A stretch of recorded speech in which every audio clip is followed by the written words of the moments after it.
Bien. Ya. Aquí tenemos la traqueobronquitis infecciosa canina. ¿Ya? Ese sería el nombre de la enfermedad. Y su nombre vulgar o sinónimo sería la tos de las perreras. ¿Ya? Bien, esta es una enfermedad bacteriana, ¿ya? Que se caracteriza por afectar a las vías respiratorias, especialmente a las anteriores, ¿ya?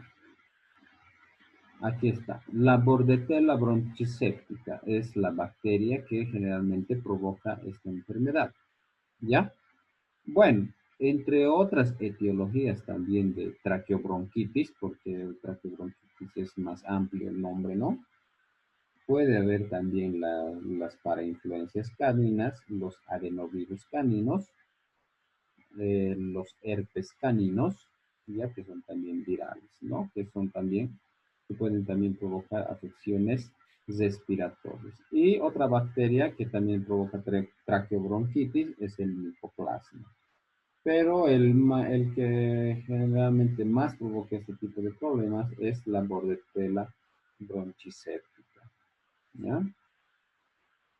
Bien, entonces si fuera eh, el virus, entonces sería el paramyxovirus, la familia de la parainfluencia canina, ¿no?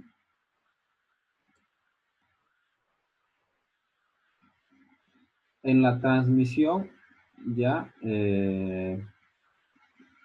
como cualquier enfermedad respiratoria, ¿no? A través de las secreciones y fluidos que el animalito va expulsando y va contaminando el ambiente, los comités, ¿no?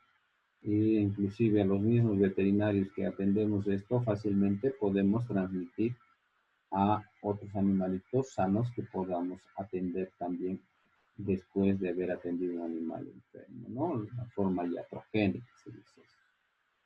Ya, entonces se caracteriza por eh, afectar el epitelio de las vías respiratorias, ¿ya? Es bastante contagiosa, o sea, una morbilidad alta, ¿ya? Pero sí, la mortalidad es baja, ¿ya? Bueno, si hay complicaciones,